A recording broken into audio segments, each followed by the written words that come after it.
RTL Matin. Tous vos appels à Philippe Corbet au 3210. Et ce matin, ensemble, on parle salaire et rémunération. Vous vous souvenez qu'il y a quelques mois, Nicolas Sarkozy avait lancé l'idée d'une prime versée par les entreprises qui font des bénéfices, prime versée à leurs salariés. Le gouvernement évoquait une prime de 1 000 € qui pourrait être versée à 4 millions de salariés. Et c'est aujourd'hui, 31 octobre, le dernier jour pour la négocier. Bonjour, maître Sylvain Niel. Vous êtes avocat en droit social à FIDAL et président du Cercle des TRH. On avait donc parlé de 1 000 €, 4 millions de salariés. Est-ce qu'on a atteint ces objectifs ? Alors, je ne sais pas si 4 millions de salariés vont en bénéficier. Au niveau des membres du Cercle des DRH et des entreprises que nous suivons dans notre cabinet, on peut dire que c'est une prime sous haute tension sociale, puisque d'une part, les dirigeants et les DRH de l'entreprise n'avaient pas du tout budgété ça sur l'exercice dernier. Ça a été annoncé à la fin de l'hiver, au début du printemps. Oui, mais l'exercice venait de se terminer. Voilà. Donc, pour la plus grande partie des entreprises, ça n'a absolument pas été prévu. Et de ce fait-là, ça a créé un certain mécontentement. Du côté des organisations syndicales, comme vous le disiez vous-même, le ministre du Budget avait promis un certain chiffre et c'est la déception aujourd'hui. Donc, c'est vraiment une prime sous haute tension. Parce que pour beaucoup de salariés, ça va être, et qui touchent cette prime, donc ceux qui touchent cette prime, ça va être 100, 200, 300 € finalement. Alors, ça risque d'être beaucoup moins. D'abord, en nombre, le sondage qu'on a fait au niveau du Cercle des DRH caractérise à peu près 48% des membres du cercle qui ne sont pas concernés par cette prime, parce que cette prime n'est versée que si les dividendes versés en 2011 au titre de 2010 augmentent par rapport à la moyenne des dividendes versés sur les 2 exercices précédents. Donc déjà, on enlève la moitié des entreprises qui ne sont pas concernées par cette prime. La moitié des membres du cercle. Les moitiés des membres de votre, qui est Voilà. un peu représentatif des entreprises. Et au bout du compte, est-ce qu'on a une idée des moyennes de primes qui sont versées, notamment dans les grandes entreprises? On avait entendu parler il y a quelques semaines de grandes entreprises très célèbres qui proposaient des primes de quelques euros ou 20 €. C'était un peu scandaleux, un peu une sorte de provocation en tout cas pour les salariés. Je conçois que ce soit une provocation, d'autant plus qu'aujourd'hui, le casse-tête pour les DRH, c'est de trouver un juste équilibre entre un montant qui ne soit pas dérisoire, qui, comme vous le dites, ne soit pas de la provocation, et pour autant ne mette pas à mal les finances de l'entreprise à un moment où les carnets de commandes se vident en raison de la crise économique. Parce que quand ça avait été annoncé, on était à un moment de croissance plus forte qu'aujourd'hui, avant le retour de crise et la croissance cassée de cet été. Est-ce que, pour bien préciser, les petites entreprises n'étaient pas concernées, ou en tout cas pouvaient le faire de manière volontaire, c'est ça? Absolument. C'est les entreprises d'au moins 50 salariés qui sont tenues de mettre en place cette négociation sur la prime. Ça passe par une négociation obligatoire. Les moins de 50 peuvent le faire, mais volontairement. Mais faut-il encore qu'elle rentre dans les conditions de la prime, c'est-à-dire qu'il y ait une progression des dividendes. Et donc, pour bien préciser, ça pouvait être une prime, mais ça pouvait être aussi de l'intéressement, de la participation. Alors, il y a 2 options dans la loi. Effectivement, la loi du 28 juillet prévoit le principe, le versement d'une prime qui va être distribuée entre les salariés, soit d'une manière égalitaire, soit proportionnellement au salaire. La même prime pour tout le monde, qu'on ait un gros salaire, un SMIC, la même prime pour tout le monde. Ça peut être versé proportionnellement au d'accord. salaire, mais c'est soit égalitaire, soit proportionnel au salaire. Et puis, si la prime n'est pas retenue, on peut retenir une autre hypothèse qui est l'avantage pécunier. À ce moment-là, cet avantage peut être un supplément d'intéressement, absolument. On a en ligne Nordine. Bonjour Nordine. Bonjour. Alors vous nous appelez de Dunkerque. Est-ce que vous êtes salarié? Alors je suis salarié, mais aussi membre élu, délégué du personnel. Est-ce que vous allez toucher cette prime dans votre entreprise? Alors moi, déjà, j'entends qu'aujourd'hui s'achève la négociation, alors que chez nous, nous n'avons même pas eu déjà un écho, je dis bien de notre entreprise, du début de cette négociation. Faudrait-il encore que l'information transite? C'est une entreprise de plus de 50 salariés? Nous sommes dans un groupe donc de 50 000 salariés et nous avons une division sécurité qui représente 4 000 salariés. Donc vous auriez dû en tout cas au moins avoir une négociation, vous n'en avez pas entendu parler? Rien du tout. Rien du tout. Peut-être parce qu'il n'y a pas eu de bénéfices ou en tout cas de dividendes supplémentaires versés cette année, c'est pour ça. Écoutez, moi j'ai du mal à le croire, quoi. Moi je pars du principe où une entreprise déjà qui fait partie d'un groupe, il existe certainement des montages financiers ou comptables de telle sorte à ce que nous ne puissions pas bénéficier de cette prime.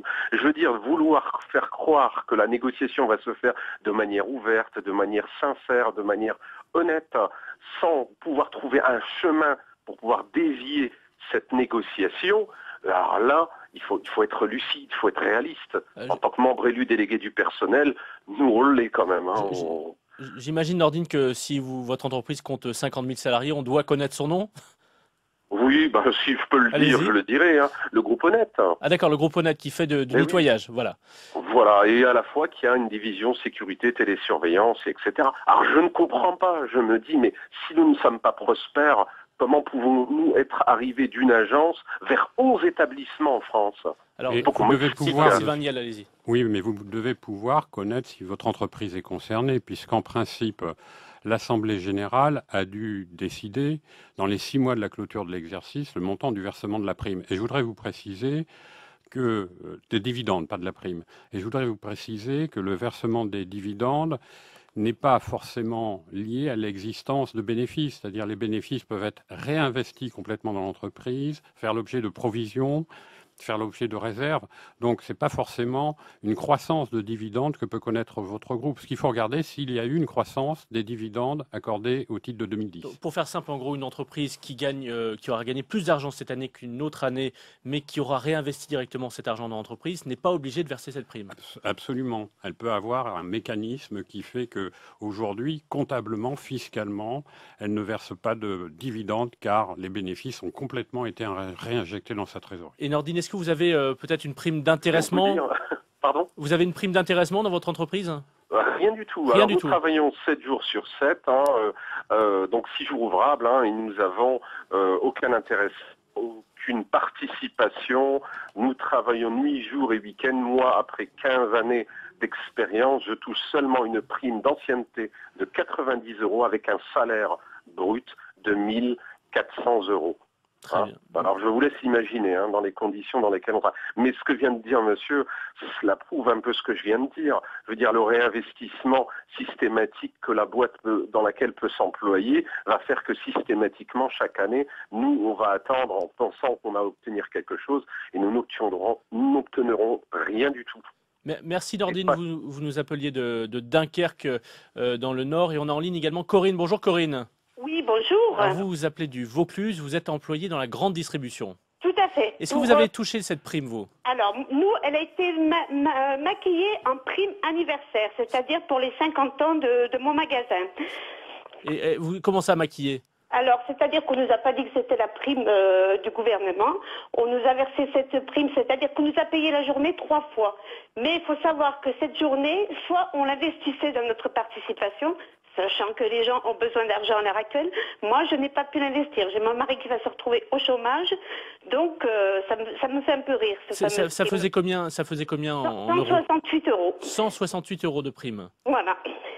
Et donc c'était ça, c'était de la participation en réalité? Tout à fait, D'accord. tout à fait. En fait, c'était une journée qui était payée 3 fois, donc D'accord. cette journée était payée 3 fois, et il fallait la reverser dans notre participation. Celui qui voulait, bien sûr. 168 €, c'est pas beaucoup, maître Niel?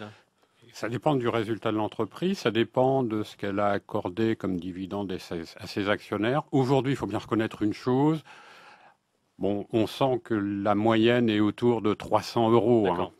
300 €. Est-ce que, d'ailleurs c'est une question un peu bête, combien est-ce que vous touchez par mois, Corinne? Je touche 1200 € net pour 30 ans de boîte. Alors cet argent qui est donc investi dans une prime, c'est autant d'argent en moins pour les enveloppes, pour les augmentations salariales éventuellement? En principe, non. En principe, non. C'est-à-dire qu'il y a une disposition dans la loi qui interdit expressément que la prime vienne se substituer à tout élément de rémunération et notamment aux augmentations collectives qui font l'objet d'une négociation annuelle. Corinne, tout le monde a touché la même prime chez vous ou c'était en fonction du salaire? Non, tout le monde. Donc c'est tout le monde 168 €. C'est en fonction du salaire, bien D'accord, en sûr. fonction du Tout à salaire. fait. Vous auriez eu besoin de cette augmentation de pouvoir d'achat en ce moment. Vous le disiez, votre mari est au chômage. Est-ce que vous connaissez des gens dans votre entourage qui travaillent peut-être ailleurs qui ont touché cette prime? Non, pas spécialement. Non. Parce que on perçoit quand même à travers les coups de fil depuis ce matin, Maître Niel, que comme c'était nouveau, que ça a été peut-être négocié de manière un peu précipitée, tout le monde n'a pas bien compris le principe. C'est amené à revenir chaque année ou c'est juste Tout à exceptionnellement fait. cette année? Ça revient à chaque fois que des dividendes vont être distribués sur décision de l'Assemblée générale. Et si on constate à une année N que par rapport aux 2 exercices précédents, il y a une évolution, une progression, à ce moment-là, il faut prévoir le versement d'une prime.